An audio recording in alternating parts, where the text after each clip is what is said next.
Have you ever felt the sting of betrayal from the people you trusted the most? This is my story. A story of pain, resilience, and unexpected justice. It all began I was in my second year of high school. Back then, I had 3 friends, or so I thought. Their names were Alex, Sarah, and Jason.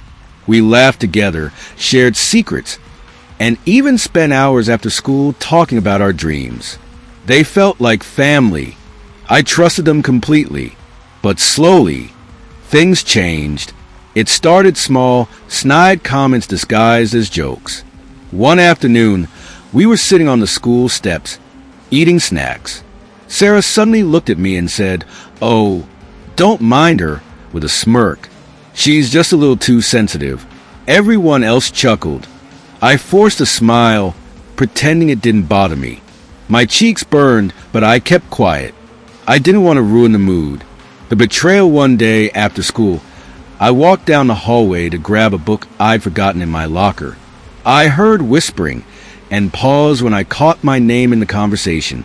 My heart raced as I leaned closer to listen. What I heard made my stomach drop.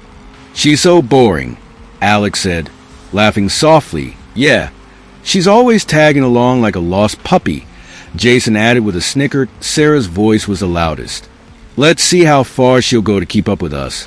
My chest tightened, tears stinging my eyes. I felt frozen in place. I couldn't believe it. The people I trusted were mocking me behind my back. I ran to the bathroom, locked myself in a stall, and cried silently. It felt like someone had ripped my heart out and stomped on it. The cruel prank. A few weeks later, they pulled the cruelest prank.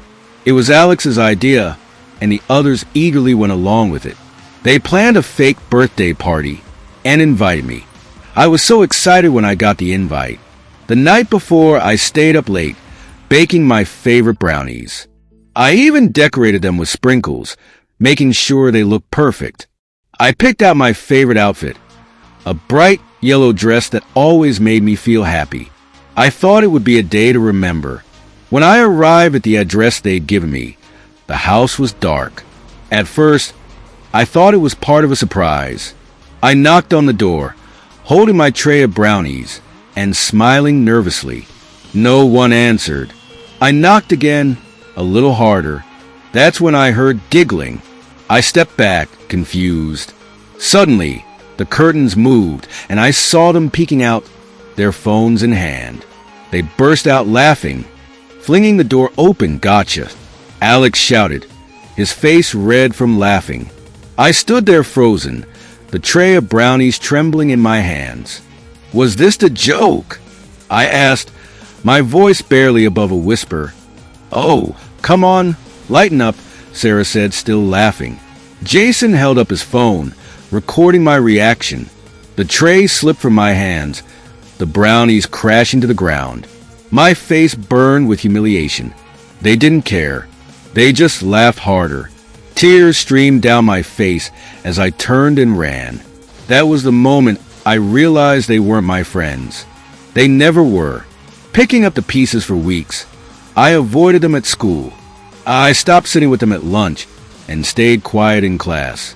My grades started to slip, and I spent most of my time alone. My heart felt heavy, like I was carrying a weight I couldn't shake. But then, something changed. One evening, while scrolling through social media, I stumbled upon a post about self-love. It said, "Don't let anyone dim your light." For the first time in weeks, I felt a spark of hope. I decided their cruelty wouldn't define me. The next day, I joined the art club. Painting became my therapy. I poured my emotions onto the canvas, creating vibrant colors that reflected my journey. I also joined a writing group where I discovered a new love for storytelling. Slowly, I started making new friends, kind, genuine people who appreciated me for who I was. Karma strikes back, and then karma paid a visit. It started with Alex. He'd been spreading rumors about others too. One day, someone leaked screenshots of his text where he badmouthed nearly everyone in school. His reputation crumbled overnight. People stopped trusting him, and he became a social outcast. Sarah wasn't spared either. during a big math exam. She was caught with cheat sheets hidden in her sleeve. The teacher confiscated them, and she was suspended. The girl who once laughed at my mistakes now faced public humiliation. As for Jason, his constant need to be the center of attention finally backfired. He posted an offensive joke online, thinking it was funny. It wasn't. The backlash was swift, and he had to deactivate all his social media accounts. He'd always craved popularity, but now he was invisible. The ironic twist months later, they tried to apologize. Alex sent me a long message, saying he missed how things used to be. "I'm sorry for everything," he wrote. Sarah left me a handwritten note in my locker, saying she regretted how she treated me.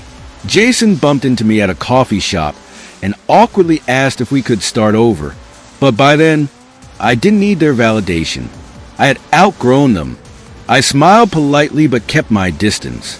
I was surrounded by people who appreciated me for who I was.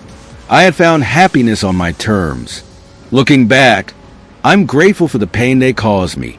It taught me resilience and showed me the importance of self-worth. Karma may have caught up with them, but I learned to rise above it all. So, if you've ever been hurt by someone you trusted, remember this: you're stronger than you think. And sooner or later, karma has a way of making things right.